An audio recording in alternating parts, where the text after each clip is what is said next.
the strength to do every day what I have to do. And yesterday's gone. Yesterday's gone. Sweet Jesus, and tomorrow may never be mine. Never be mine. Lord, help me today. Show me the way, one day at a time. Lord, help me today. Lord, help me today. Show me the way, one day at a time. One day at a time. Lord, help me today. Sweet Jesus, that is all I'm asking from you. Lord, give me the strength to do every day what I have to do. And yesterday's gone. Yesterday's gone. Sweet Jesus, and tomorrow may never be mine. Never be mine. Lord, help me today. Show me the way, one day at a time.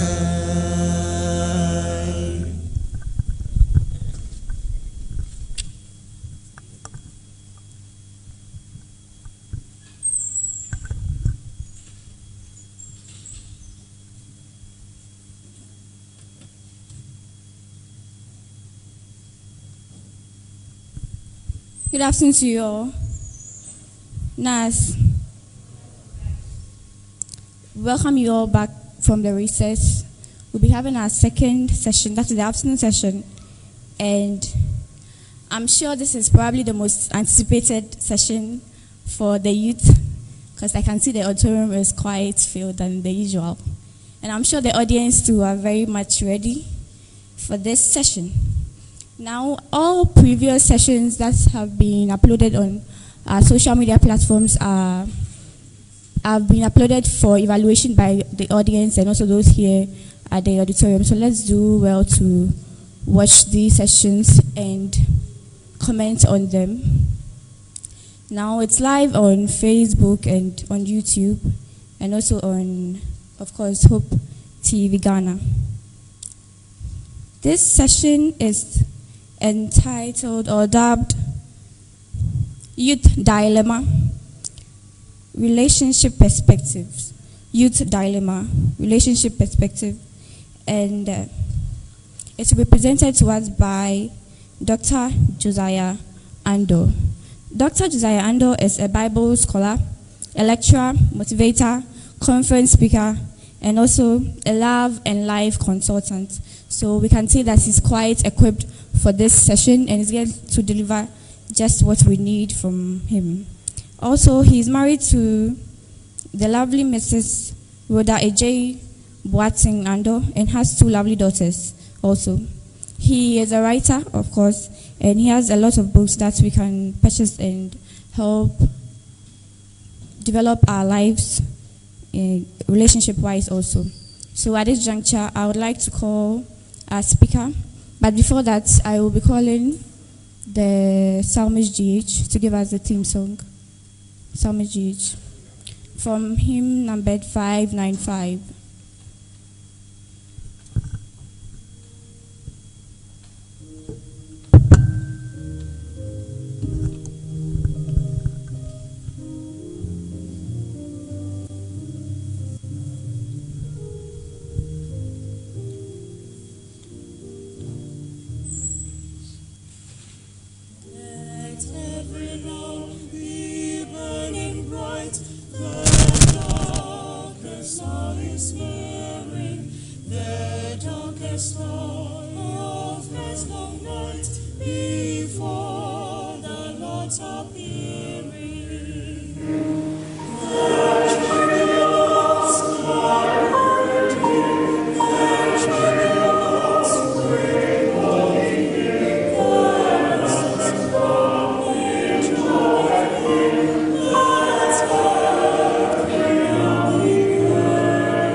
Amen. Thank you so much. Let every lamp be burning. And I welcome you all to this afternoon's session of our NAS Congress. And as you are all aware, this afternoon we are discussing one of the most important topics that have been put in this Congress. Youth dilemma, relationship perspectives. And so I want to welcome you, those of you who have joined us virtually, that you are welcome to this afternoon, and those of you who are here in person, you are also welcome. I believe that together we will be able to answer a number of questions. You would bear with me that as young people, we have a lot of questions that we have to ask. And so this afternoon's presentation is going to address some of these questions. But before we do so, shall we bow for prayer? Father, we thank you so much for the privilege you've given us. We thank you for the opportunity to learn. We ask, may you be with us, and may you bless us with understanding. And may you answer all our questions, and may we live to glorify your name. Thank you in Jesus' name. Amen.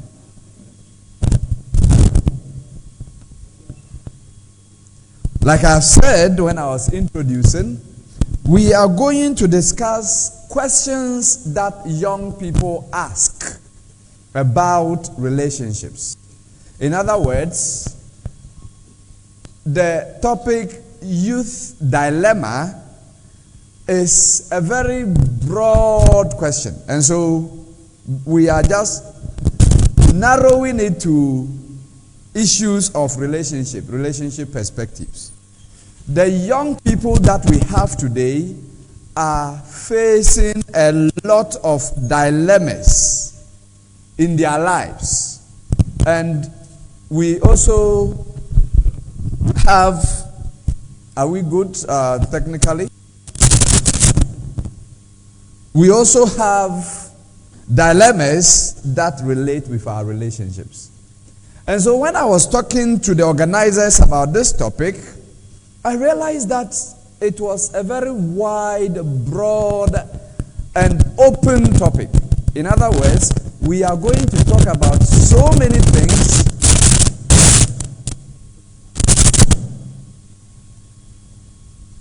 We are going to talk about so many things.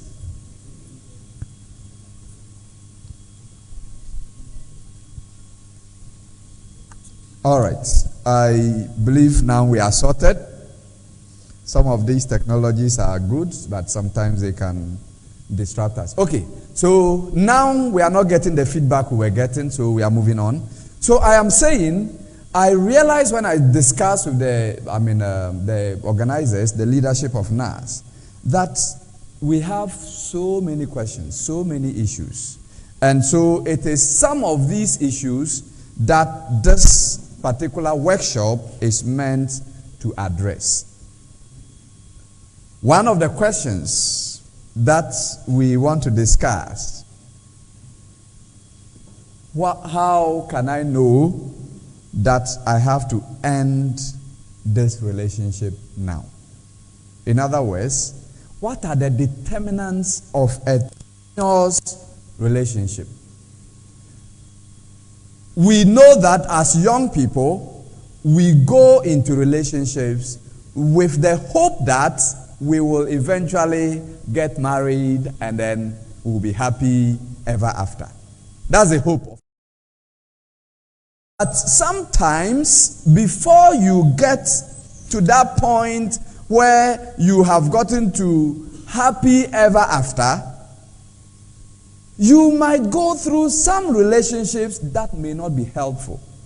Statistically, the average young person goes through at least 3 or 4 relationships before meeting the one that he or she will eventually get married to. These are average figures. There are some people who marry the very first person they go into a relationship with, and there are those who marry the 10th person or the 15th person. Some of these relationships may take a longer period, some may take a shorter period. But what you want to avoid is hanging in on a relationship that doesn't seem to be working. A relationship that has, a very thin chances of survival. So why would you continue to be with this person for the next 2-3 years while it doesn't seem like it is helping you in any way? So the question is, how can I identify that? I have to end this now. And I'm actually tagging this conversation with our theme, end it now. In other words, anything that is negative, we want to end it now. So some of the things that you need to note,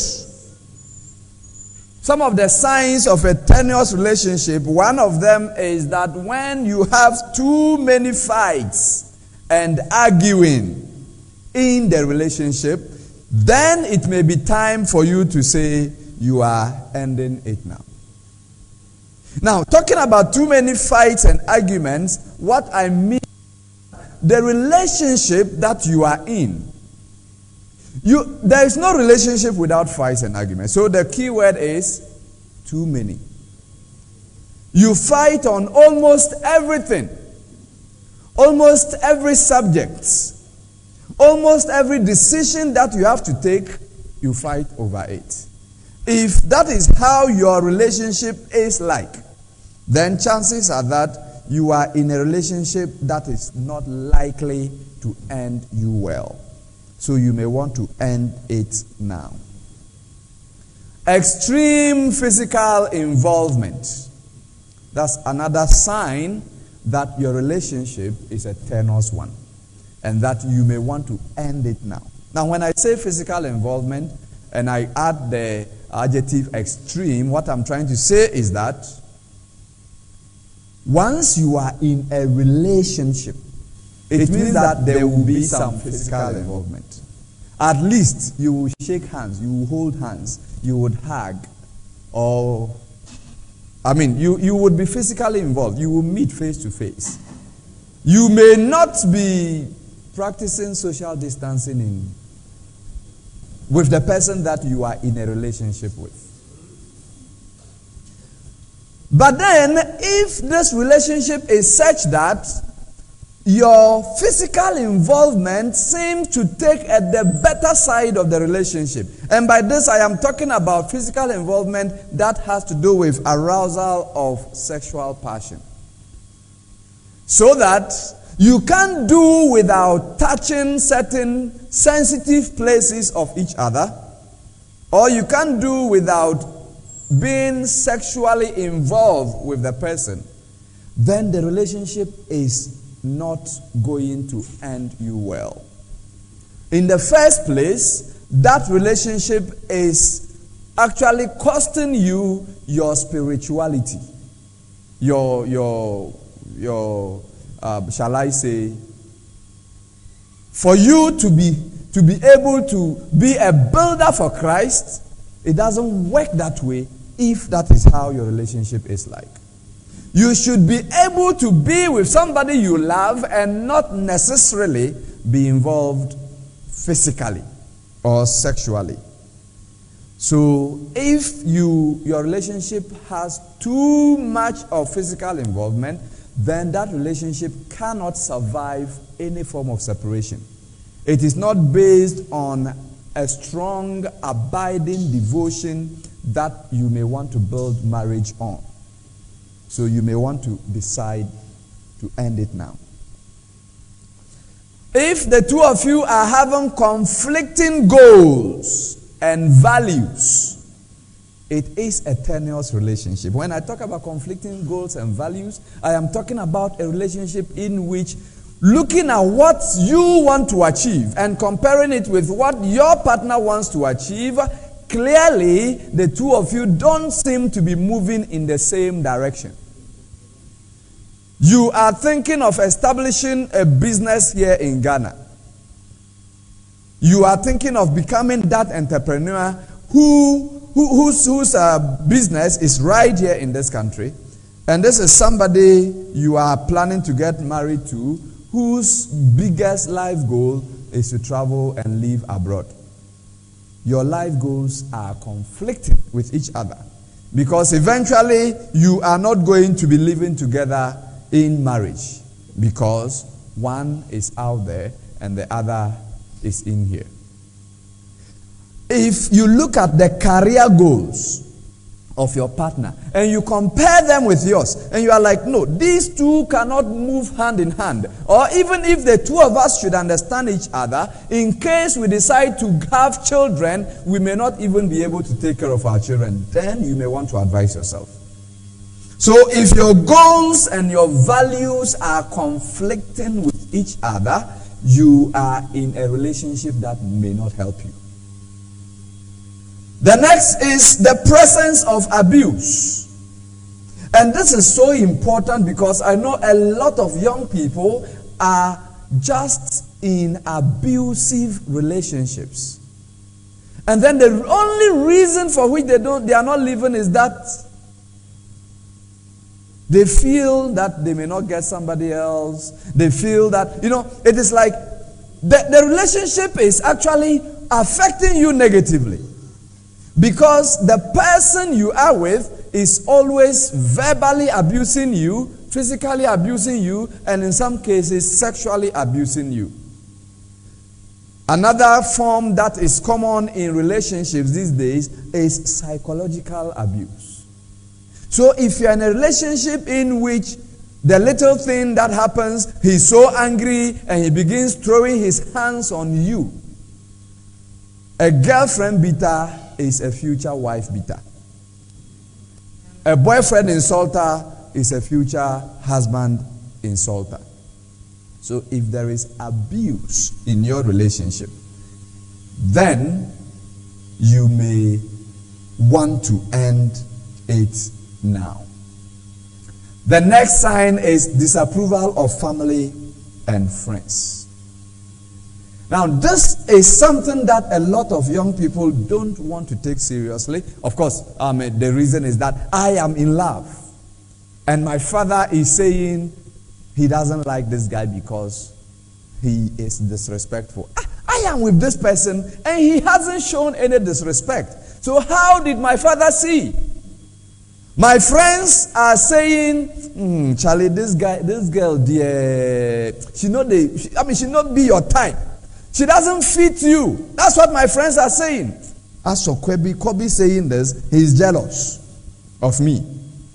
But if your relationship is such that majority of your family members, majority of your friends are showing disapproval, then chances are that it is not a good relationship.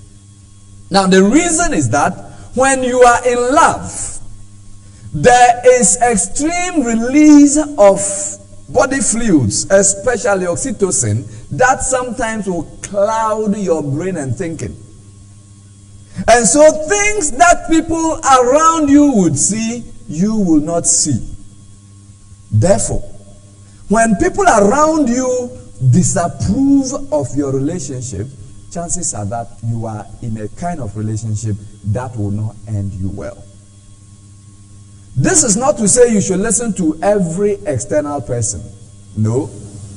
What I'm saying is that if it looks like almost everybody is against that relationship, then it means that you are the only one who is not seeing what they are seeing. Therefore, you may want to consider the things that they are saying. If you have too many differences, then your relationship may not end you well. And when I talk about too many differences, I'm talking about things like your interests. You don't like music, and this is a choir master you are dating. Your interests are worlds apart. Anytime the guy brings music home, when you eventually get married, it bores you because you don't have interest in that. You don't have interest in, say, drama. And this is somebody who loves drama. He would attend every play in the National Theatre. Your interests are different. The kind of music you like is different from the kind of music the person likes. The kind of dressing style, your interests are completely different. If the differences are wide, then your relationship may not end you well. So you may want to end it now. If your differences in faith are wide, you may want to end it now. Because faith is so important. It is one of the things that you do not want to compromise on. And this is somebody that you are becoming one with if you eventually get married. Remember, I am discussing relationship that is leading to marriage, which is a permanent bond. Therefore, you would want to go into a relationship with somebody that you believe with. Not somebody who would baptize your children at a shrine that you would not want to baptize your children at. Or somebody who would want to do something for the family. Take the family to some prayer that you wouldn't want to go to. In other words, the kind of beliefs that you have should be in sync with the beliefs of the person you are with. So if you have wide differences, we can't all believe the same. There will by all means be some differences. But if the differences are very wide, then you may want to end it now because it is not going to end you well. If you have wide differences in background, as in, where you come from, it's so different from where I come from. And that's our line of thinking, the way we do things, the kind of food we eat, the way we dress. Your background actually impacts just about everything that you do. And so if you have that kind of background, which is entirely different from the other person, so if one person is on this side and will be seeing an inscription as 6, you who will be on the other side will see the inscription as 9. There's no way you would see together. And so you may want to end that kind of relationship now. Ideologies, the way you think about things. What are her stances on LGBTQIA? What are his stance on Sabbaths?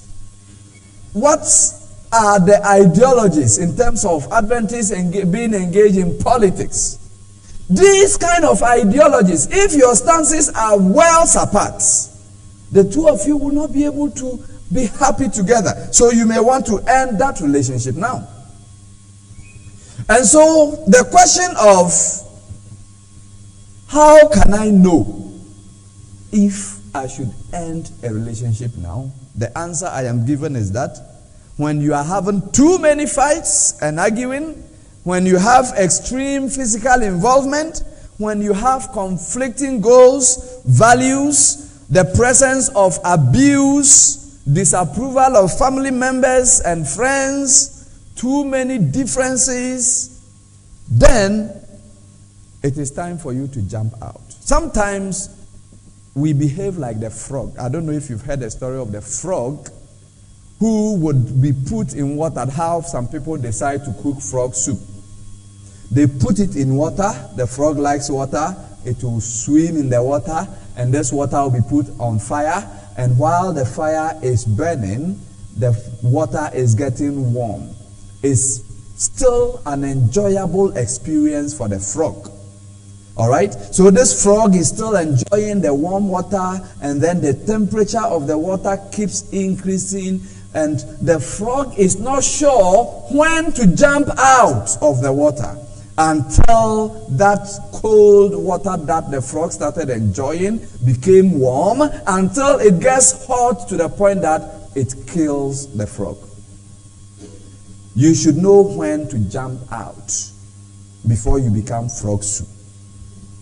If your relationship is a tenuous one, it would be better you end it now before the water gets hot. The second line of questions that I got is questions on breaking up. And the questions are these: how can I break up without breaking down? Should I be befriending an end or hating an end? When I talk about breaking up without breaking down, in other words, how can I suffer a breakup without suffering a broken heart? And should we break up, can my ex be my friend?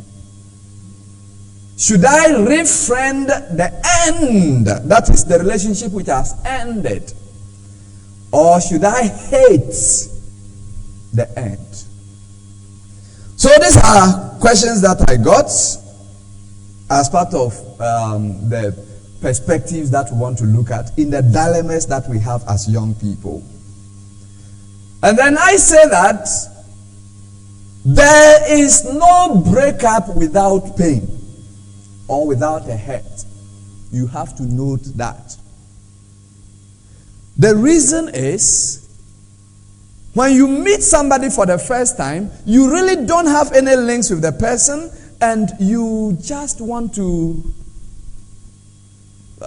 be there. Nothing that happens to the person matters to you. But the moment you begin establishing a relationship with the person, you get emotionally attached to the person. Now, this is something that happens to everybody. Sometimes you don't do this consciously, but it happens. So when you are losing the person, it hurts. So every breakup comes with some form of hurt.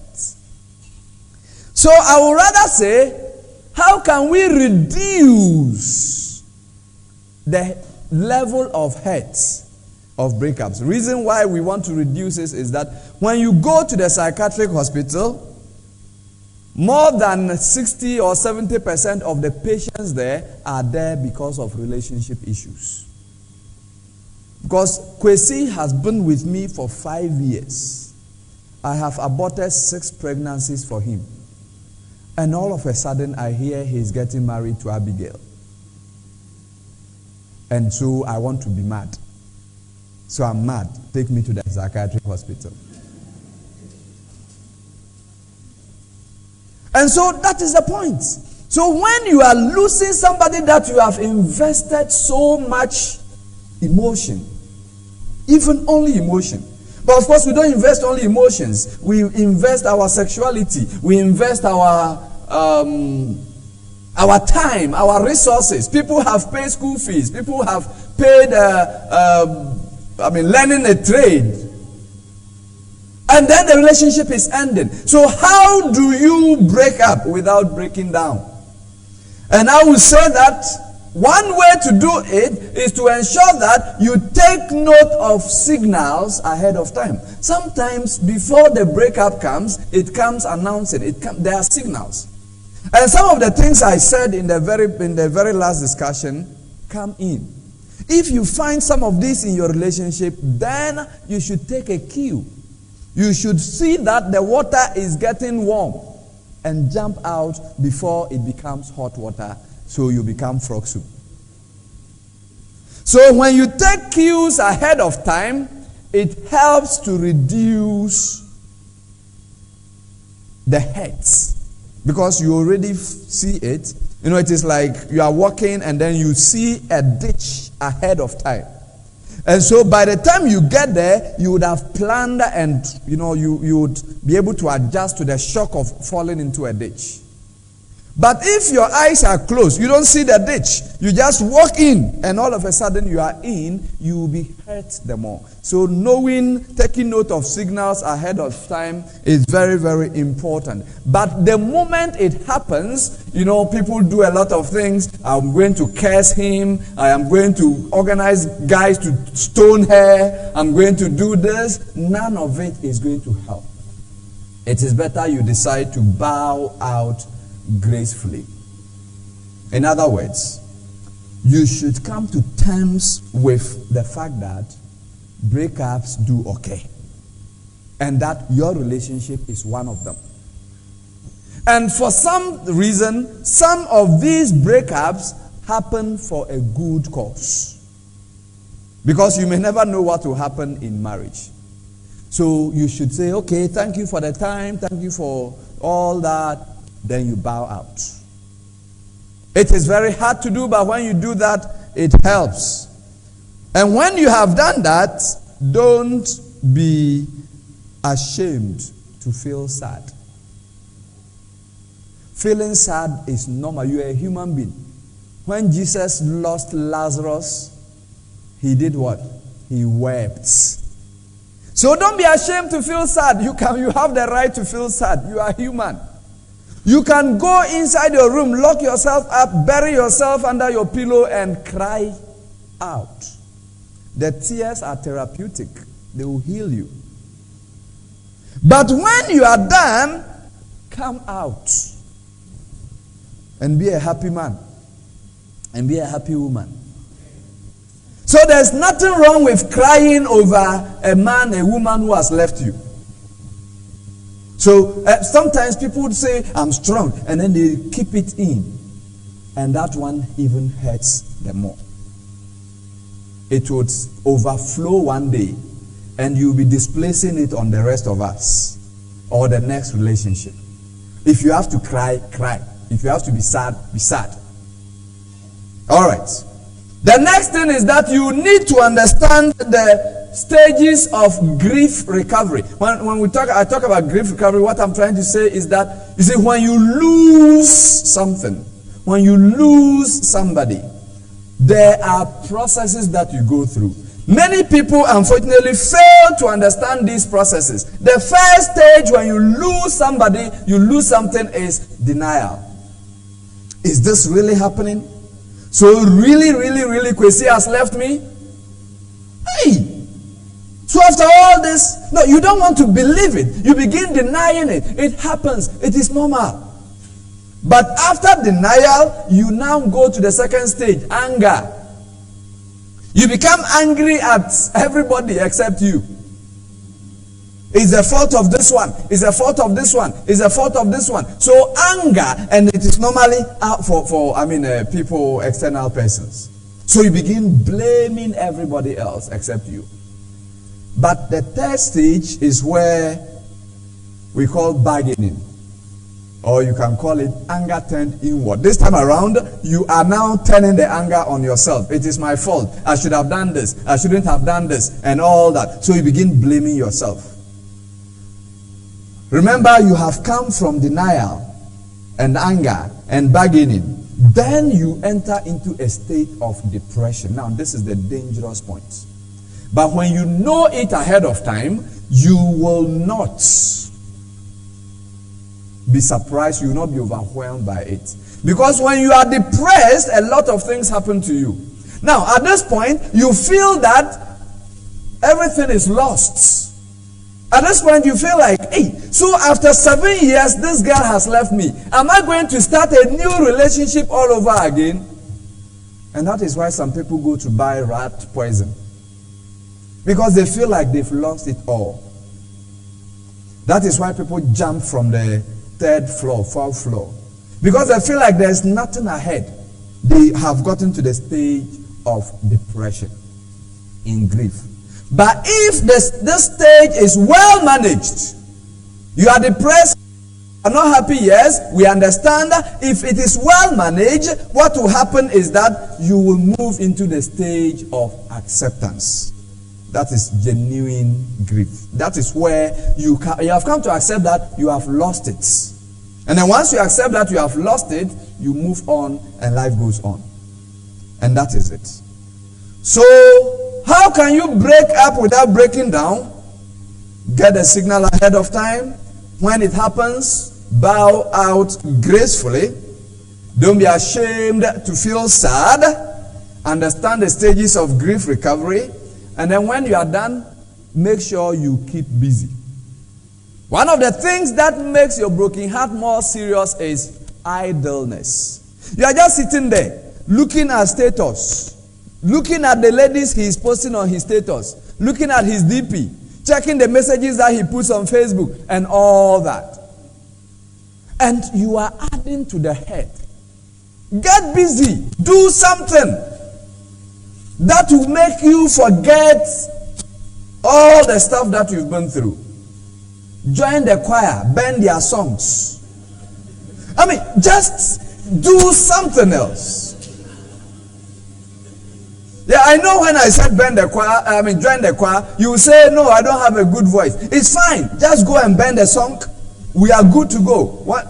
You know, the point is, most of the time, breakups are hurting because we are not doing anything else. We are living our lives around the person. So get busy. Learn a trade. Find something to do. Take a course online. Just find something so that by the time you come out, you are a better person. And that is how you go about it. I bought forms for my PhD due to a breakup. So, do something. All right?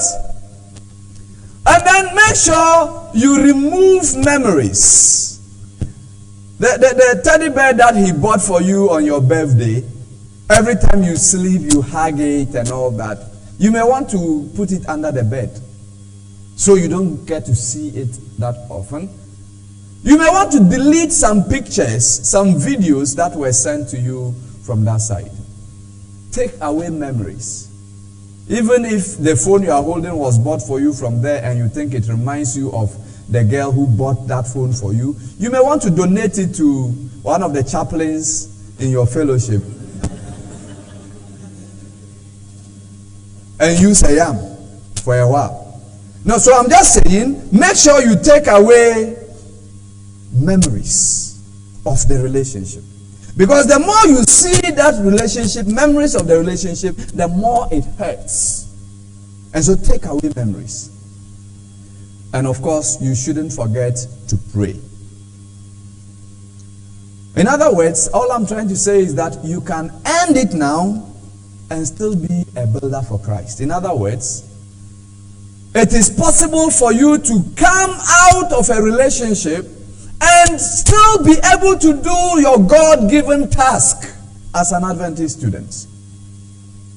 So break up does not mean you should die or you should give up on everybody else, including God, including the work that He has entrusted to you. So you should be able to do that.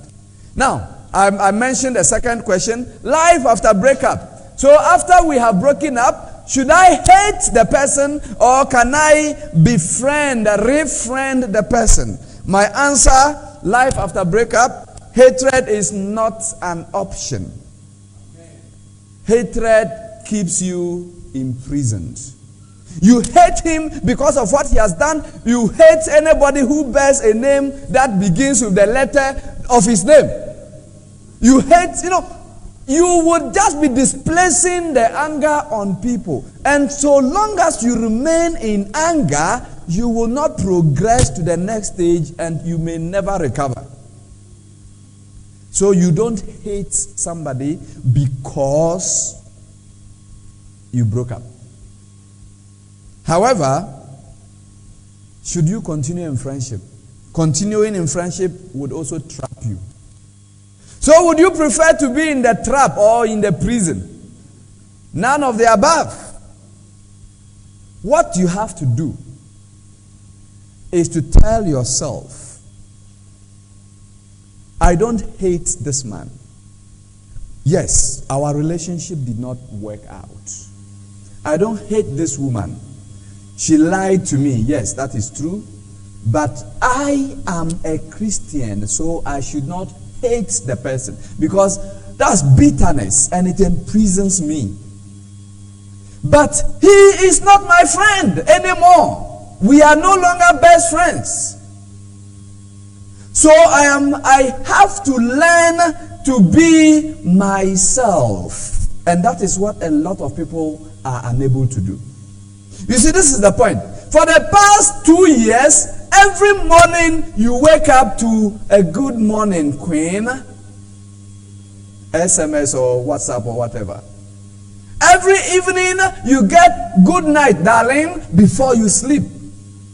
But this morning you wake up and you do not have a darling or a queen or a king. You don't have a boyfriend anymore. You don't have a girlfriend anymore. So life has become different for you. And so when you have broken up, it's like there is a vacuum in your life now.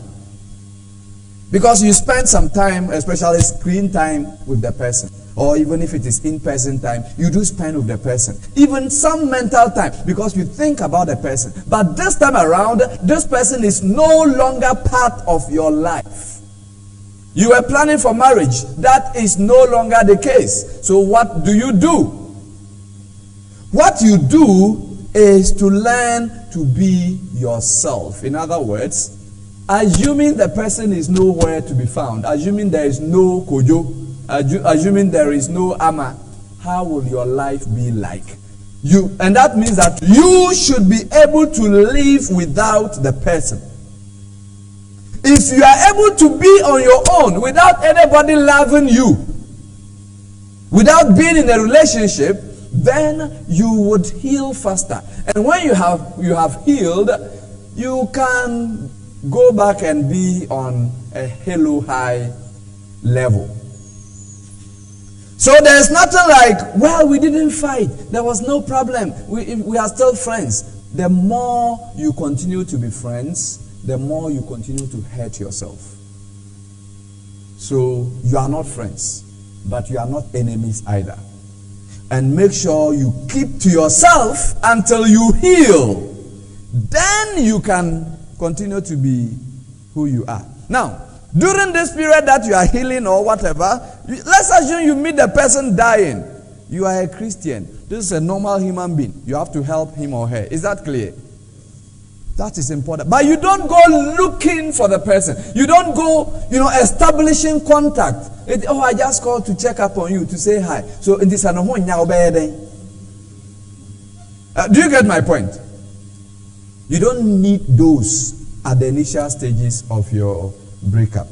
Maybe later when you have completely healed, you may be a nice person, because it's nice to be nice. All right. The next set of questions I have, questions on morality, normality, and maturity. Morality. I had to think plenty before I understood this topic that I was given. How can I, and I have restarted the question this way, how can I live a mature Christian life of morality in this world's normalcy? In other words, in this world that I am in, I am being pulled by the force of normalcy. This is normal. Everybody is doing this. What everybody is doing. Then how can I, who is the Christian, live a moral life as a mature Christian? And let me just discuss this briefly. You see, it is a sin to engage in premarital sex. I don't think I should overemphasize that. It is a sin to engage in premarital sexual experiences or activities. So when we talk about premarital sex, we are talking about a situation in which you are not yet married and you are engaged in sex, meaning there is penile vaginal penetration. That is the average definition for sex by all dictionaries, all scientists, all sexologists or whatever. But apart from that, there are also sexual activities. Some activities that don't involve penile-vaginal penetration, but they are linked with sex. And I'm talking about sensual touches. For example, touching places like the breast, the buttocks, holding the waist. These are all petting activities that a lot of young people engage in. After all, I'm a virgin. We are not having sex and all that. But these things are arousing undue sexual passion. You get an erection from that activity. You get wet from that activity. The only thing that is not happening is that there is no penetration. And these things, biblically, we know are sinful. And we are also admonished to avoid all appearances of evil. In other words, yes, we know you are not sinning. We know you are not doing anything. But don't let it look like you are sinning. Do you understand that? You shouldn't let it look like you are sinning, because we know you are not sinning. So avoid anything that looks like sin. So these are the things that have somehow become so normal. Having worked with young people for a long time, I see that, look, these things are so normal. We just talk about them and we have them like every day. But I am the Christian who wants to live a mature life of morality. So how can I live morality in normality? To achieve this moral maturity, I would recommend that, one, you talk about it. Talk about it. You should be able to, let's assume you have a partner, you should be able to talk about it and agree that I do not want to do X, Y, Z. I do not want to do A, B, C. We want to keep this out, and you should talk about it and keep talking about it. In most relationships, we talk about it from the beginning, but somewhere along the line, we lose guard. If you have principles, let the principles be like your fence. If there are some poles and pillars in the fence that are getting off, you replace them. In other words, talk about it. And you commit together. You don't commit alone. As for me, I don't want to do it. How about the other person? So let the commitment be about the two of you committing to it from time to time. And of course, don't tempt temptation. If I said don't tempt temptation, what I'm saying is that don't do what will push you to be tempted. You don't go and be in a place alone with somebody you love on a rainy evening when the lights are off. What do you want the devil to do? So you don't go tempting. It's like you are tempting temptation. It's like you are telling us that you are very strong, very powerful, and nothing can happen to you. Says who?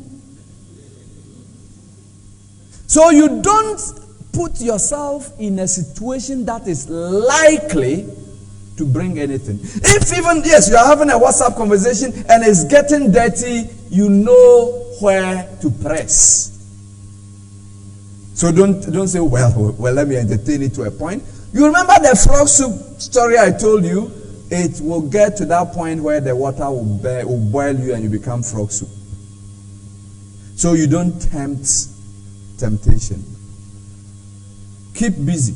Being busy is very, very important in this game that we are talking about. Because once you are busy, you don't get tempted to do certain things. And of course, if I say keep busy, I'm not talking about keep busy doing everything else. Keep busy doing things that will help you.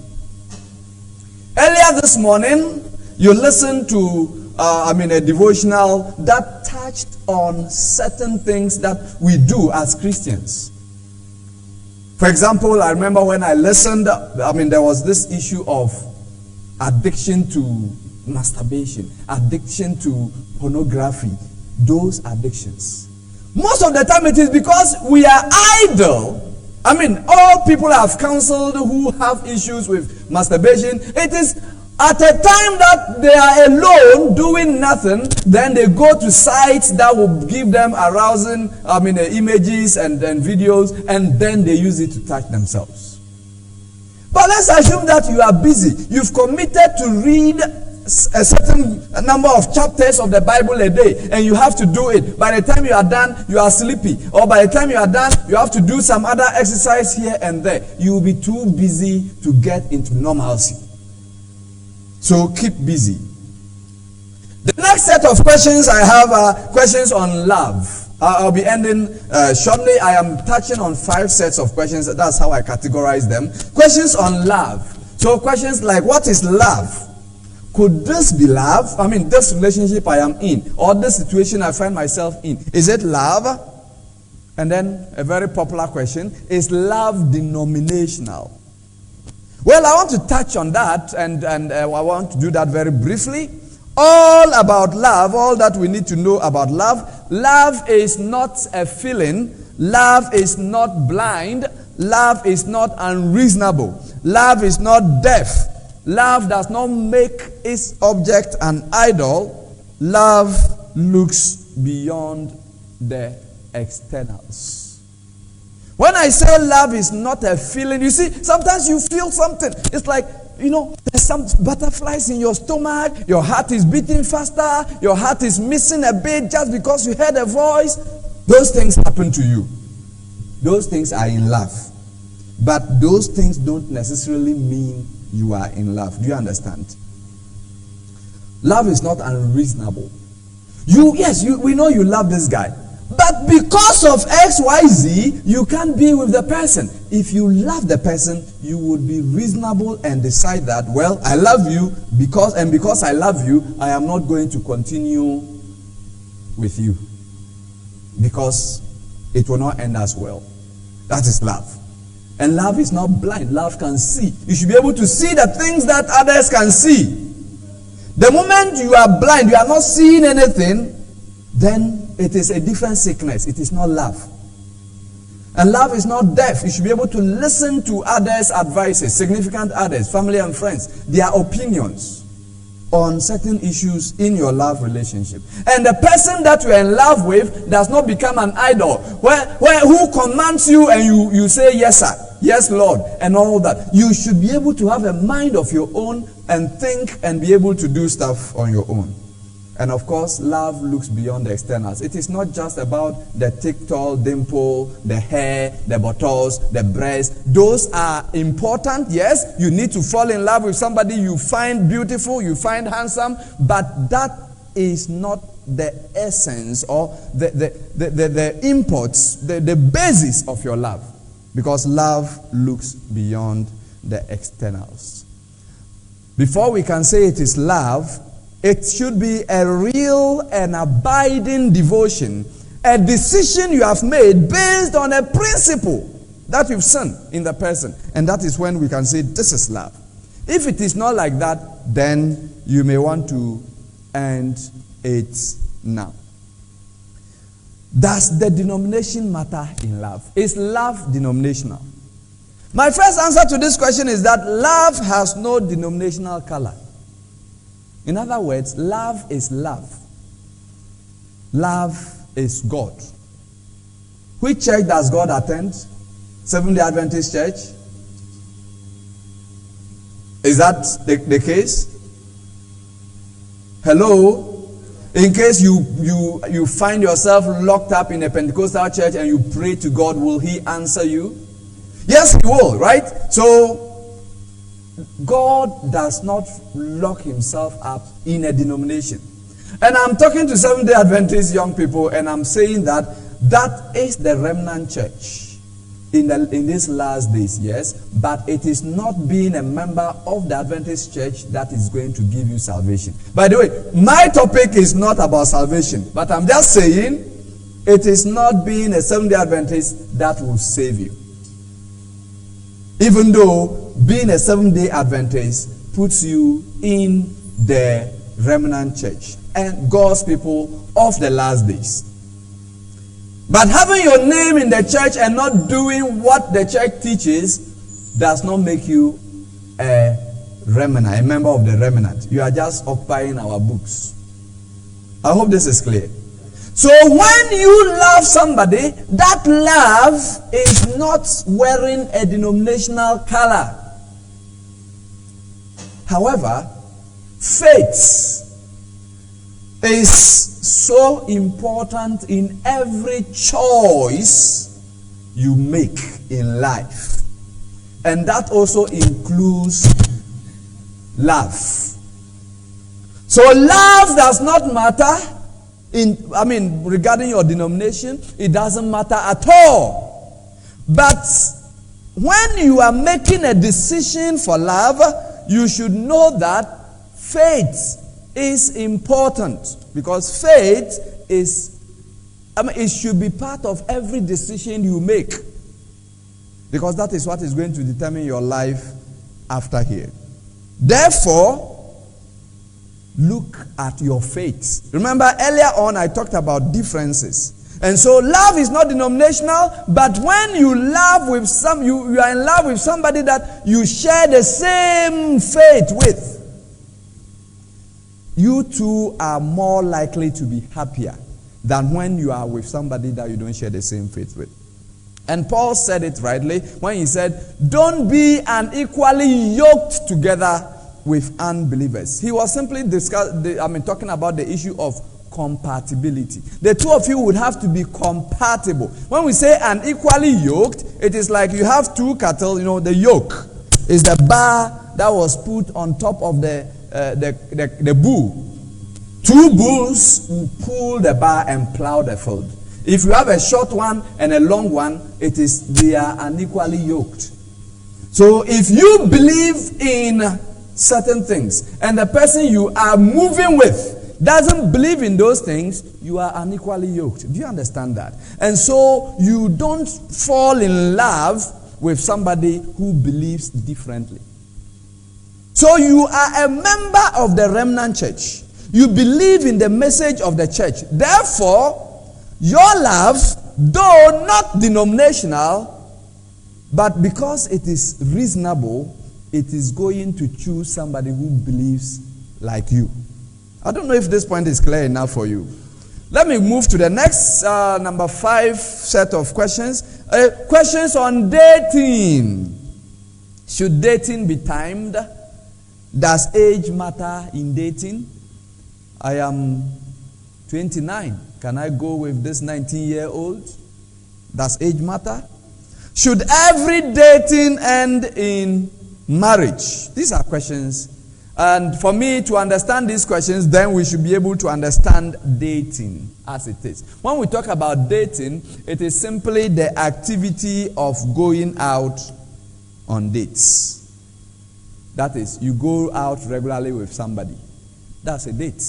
For example, we plan that this week we are going to be meeting both virtually and some people will be here in person, and that is a date. So we set the date and we meet.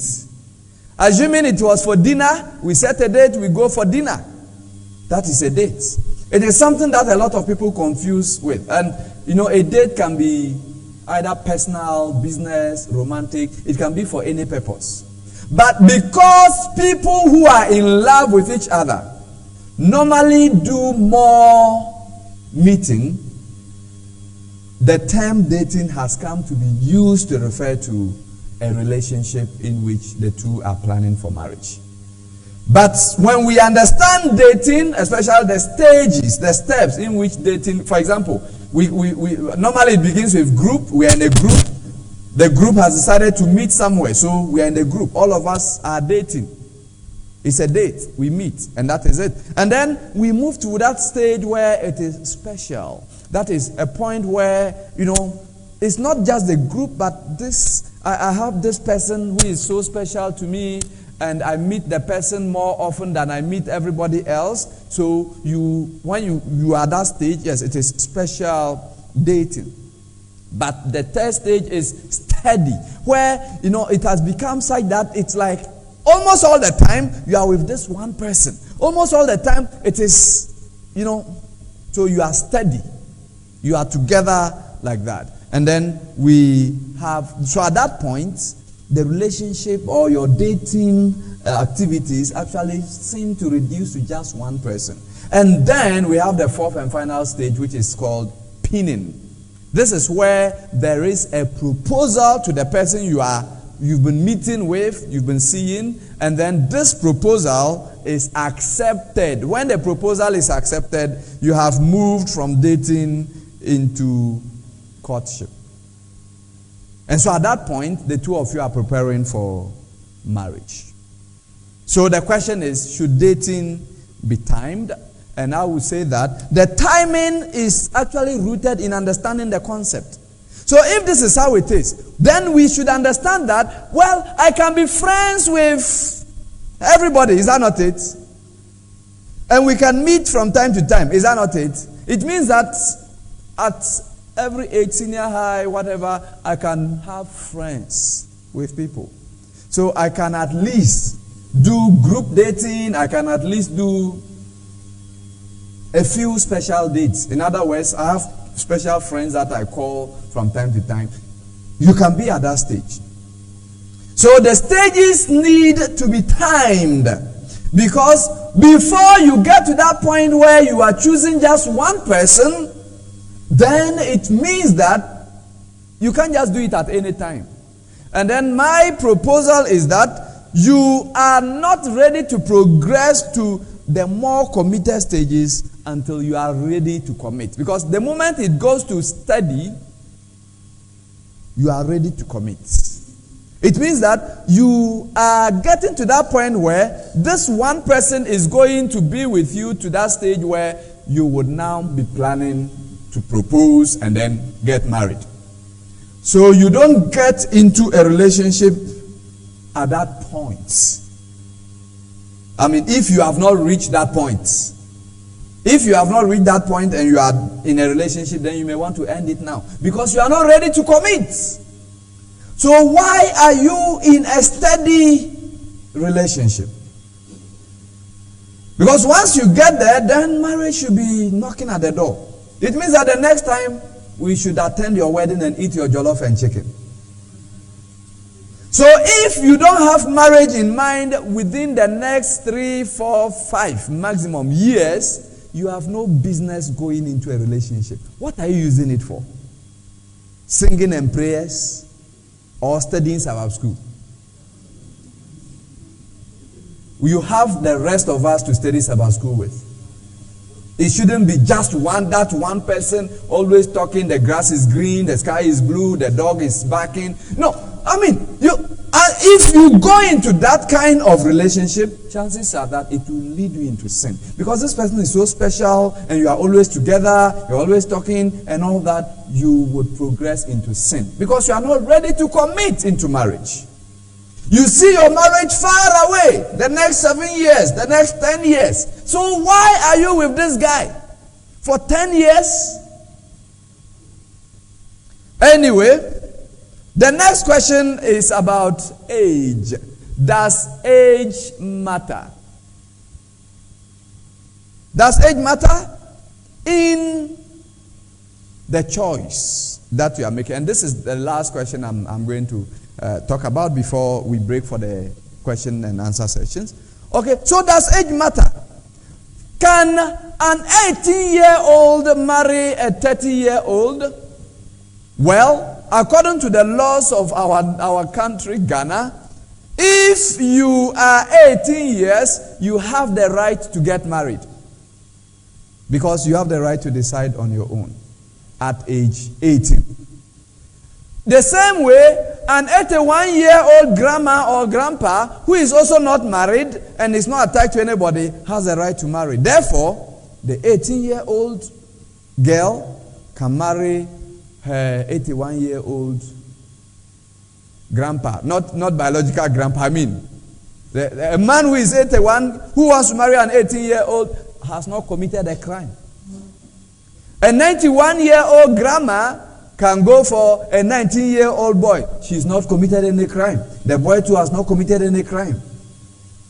All right. So when we are discussing issues of age, the issue is not about whether it is proper, but the issue is with the implications of the age differences.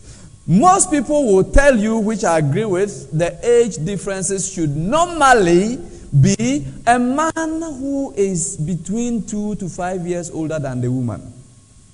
That is the normal and the averages that would keep you two together, grow together, have similar interests, have similar line of arguments and all that. But in case there is age differences, these are some of the implications. Number one implication is the mental growth of the sexes. Women are known to have a higher mental value than men in terms of growth. I mean, pick a 5-year-old girl and she can hold a very intelligent conversation with a 10-year-old boy or 9-year-old boy. You can tell by even the things that they play with.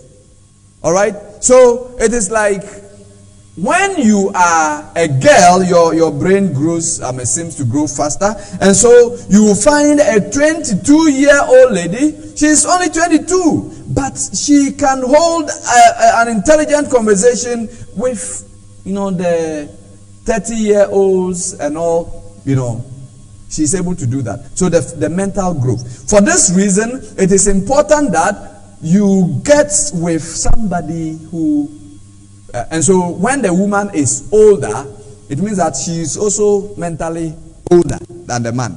And that is where we have issues. And then physical growth.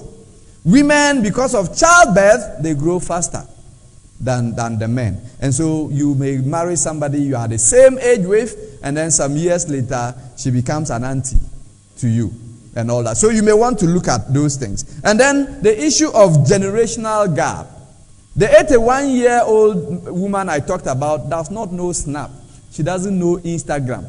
She is not even aware that 2 days ago, WhatsApp was off for some hours. Are you getting the point? These are people who don't care. And this is you who cares about those things. And so, you don't seem to have the same kind of interest because there's a generational gap. This generational gap also leads to sexual incompatibilities. So when the age permutation is not very good, you have sexual incompatibilities. And we know that in marriage, there is supposed to be sexual activity. And then it has implications, especially on the man being head of the family. This happens especially when the woman is older than the man. It becomes difficult for the man to take headship and the leadership of the home and all that. So it doesn't matter whom you go for, no matter the age, but there are implications you need to look at. And once you look at those implications, then you can make your decision. I am concluding. And I want to conclude with 1 Corinthians chapter 10, verse 31, that whatever you do, whether you eat or drink, do all to the glory of God. All that I have been saying, I want to conclude and say that you should ensure that you let your relationship glorify God. If any decision you take regarding your relationship helps you to glorify God, then you are good to go. But if it doesn't, then you may want to end it. So much for your attention, and God bless you.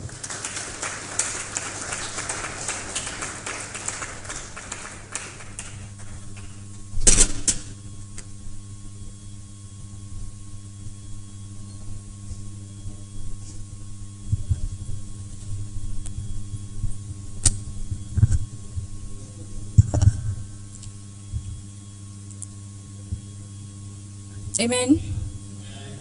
So all the above are the reasons why I believe we should all stay away from relationships altogether. Amen. That was what an Untitled Chapter, as Pastor Nimako would say. I have had the opportunity of listening to Dr. Andoh a couple of times, and I would say that there's a common denominator in every speech he has ever had, and that is that he leaves you with an overflow of knowledge, and you are captivated at the end of the session. I believe we are all captivated at the end of this session. Now, to the audience at home, I think our parents are happy and the youth is happy because his lecture was rather balanced and it favors both sides. At this juncture, we'll be calling on our sister, Grace Tenuous, to give us a special one before we take our question and answer session. Let's give a loud amen.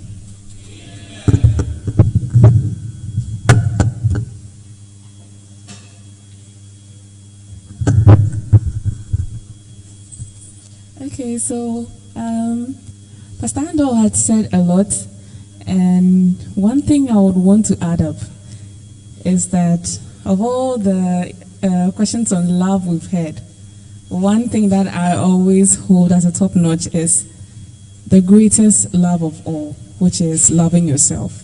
So this song is actually by Whitney Houston, titled Greatest Love of All.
Thank you very much for this special one. Now we are to begin our question and answer session. Now, I nearly committed an offense by leaving all the credentials of our speaker out, so I will be letting you guys know. Now, he had his PhD from the University of Cape Coast, Ghana, a PhD he had because of a breakup, and he's the director of Paraclete Love and Life Consultancy, and currently the head of the Departments of Theology, Ministry, and Pentecostal Studies at the Regent University College of Science and Technology. We'll be calling our speaker back on stage, and let's us send all our questions, that is to the audience at home, through the number I will be reading for you in a short while.